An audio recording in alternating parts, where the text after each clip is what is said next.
0, 1. Let's get started.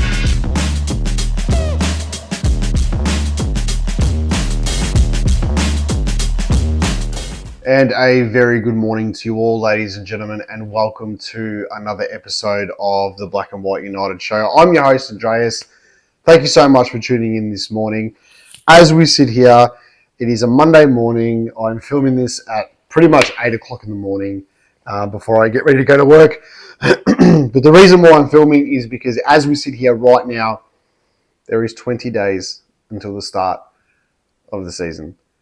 So it got me thinking, 20, and then I was looking to post like a player's number with 20, and then on my Instagram say 20 days to go, as a lot of people are doing. And then I saw a photo, and then it got me thinking, and I'm like, we need to do a video on this. We need to talk about this. I'm so excited to do this one.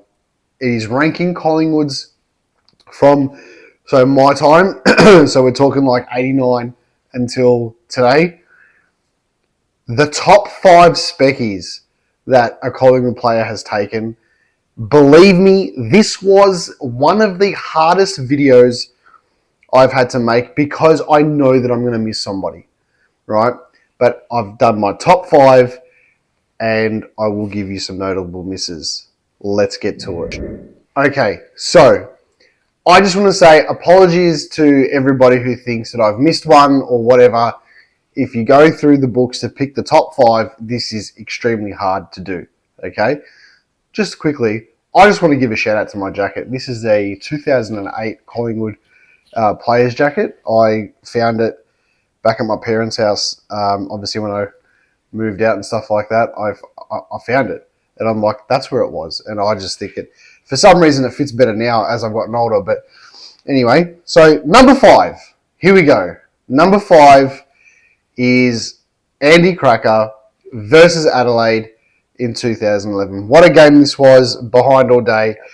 Last quarter came out and we just played one of the greatest last quarters we've ever played.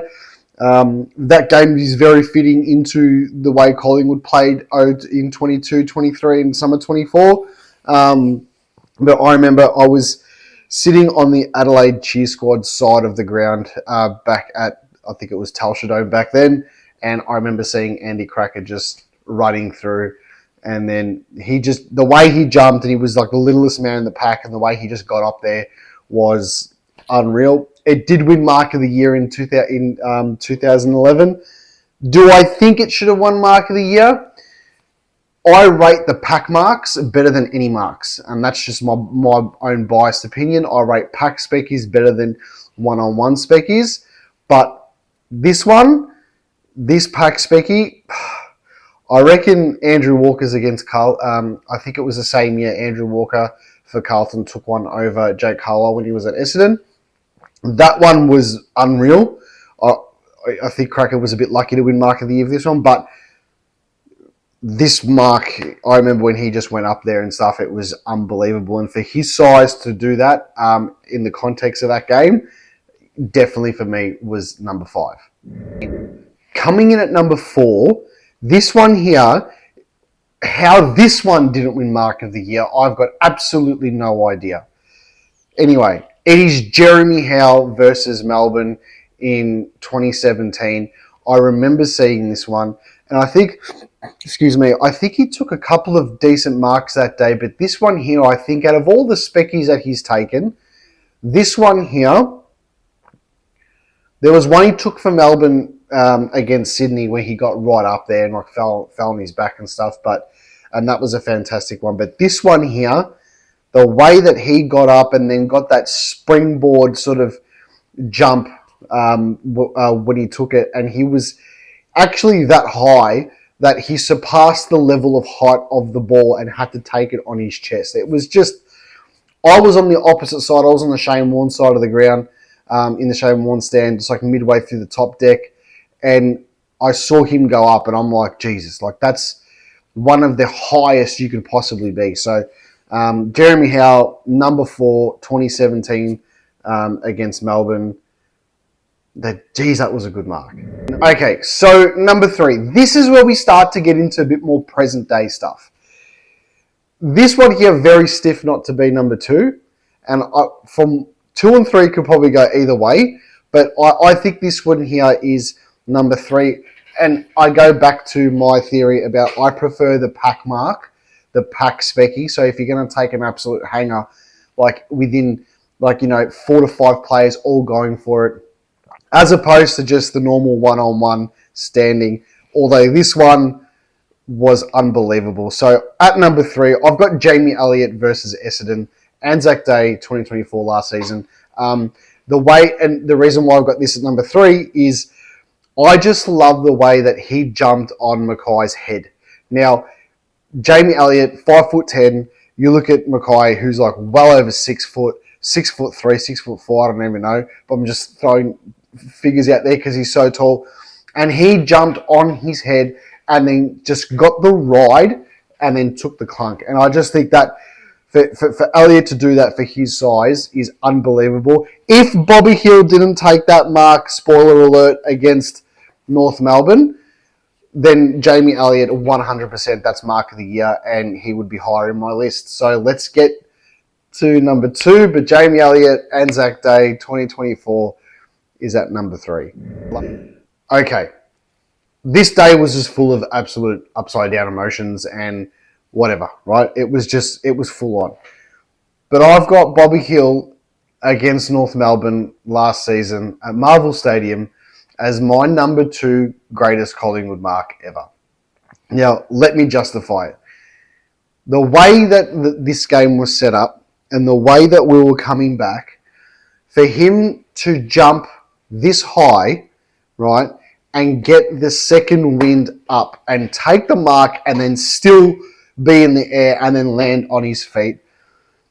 And then if you look at the way he struts back, I know this is not part of the marking sort of thing, but this is what I love. Archer was standing in front of him. I'm pretty sure it was Archer, and he's just giving him a bit of a bump like, did you see that?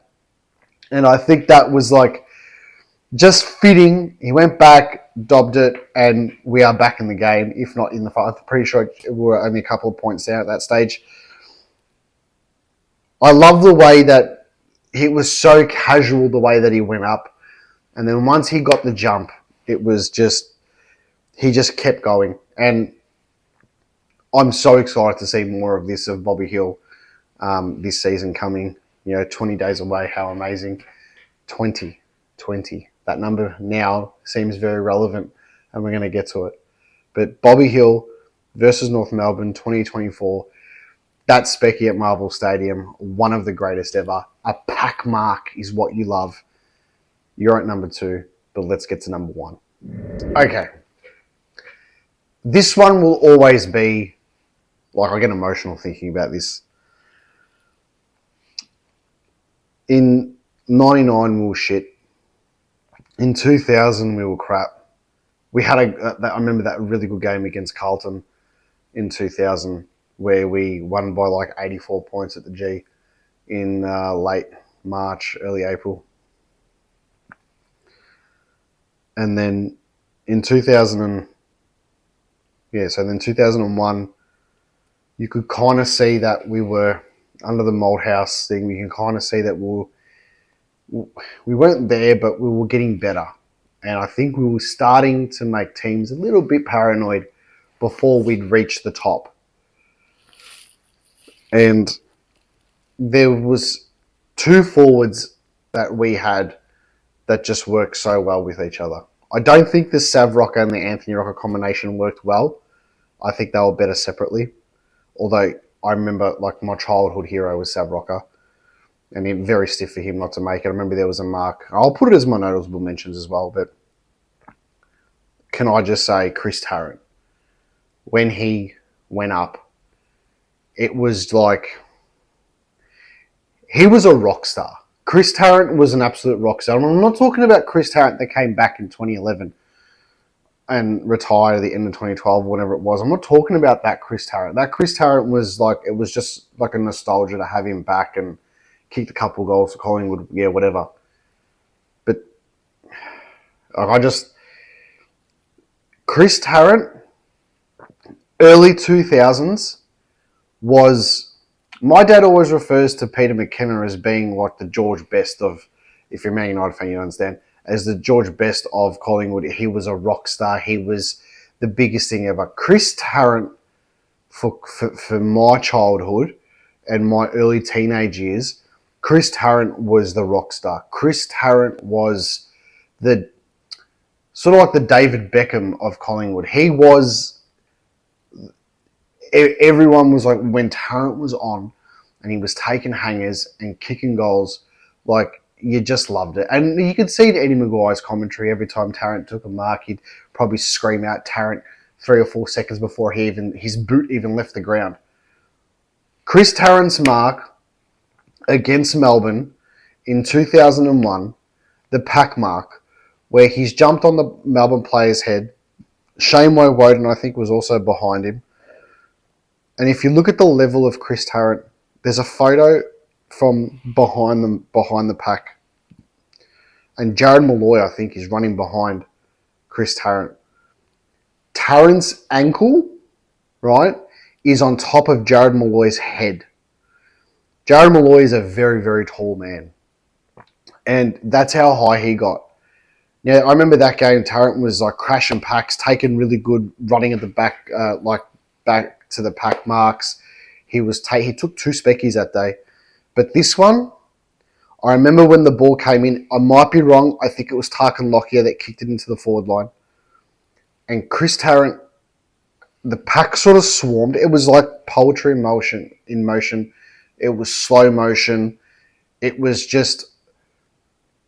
time sort of stood still when he took this mark.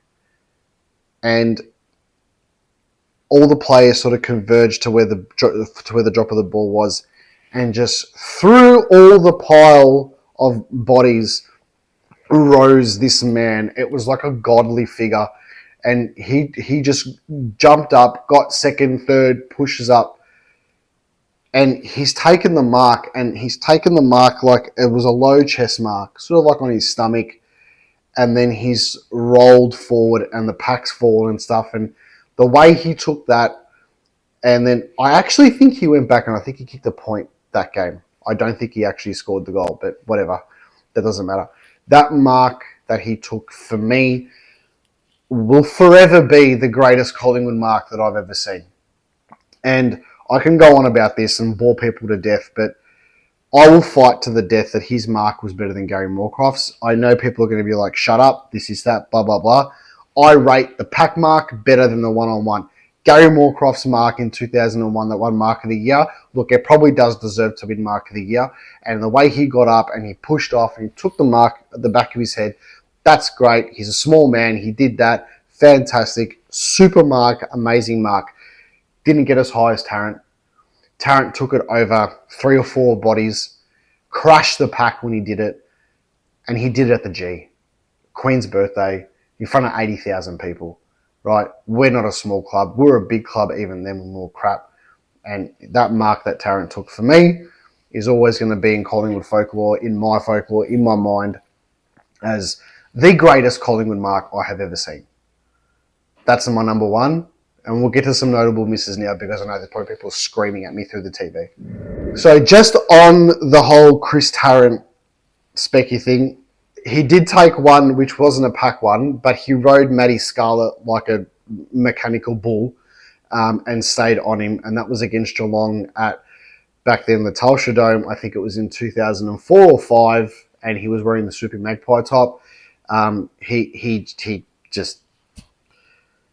It might have even been 2003. I can't remember exactly, but there was that one. And there was one also, again, I think in 2005, he took one over. He took a specky over him as well at the same ground. So Matty Scarlett and Chris Tarrant, I mean, Tarrant just completely destroyed him and was taking hangers over him non-stop. The other noticeable miss, and this is one that, he didn't take a lot of them. He took a lot of like contested big pack marks, but not so much the speckies. Was Anthony Rocker back in 2003 or 4. He took a massive hanger over, I think it was Stephen Krennick from the Western Bulldogs. He literally stood on his head. The only reason why this didn't make my top 5, this one, was that when he stood on him, he kind of like went down and then took the mark. If Vic had stood on him and pushed off even more, it could have been the greatest mark of all time. Let's be real. But that one there, definitely noticeable miss. A fantastic one. Jamie Elliott's mark of the year against Port Adelaide in 2013. Another pack mark. Unbelievable. It was just...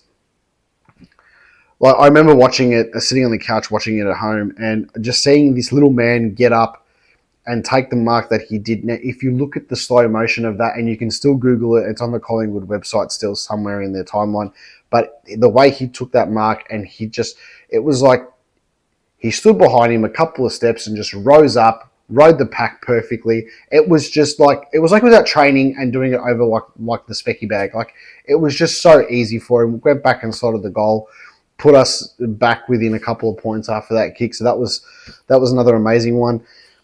It would be very stupid and naive of me to not mention Bobby Hill's mark in the 2023 grand final.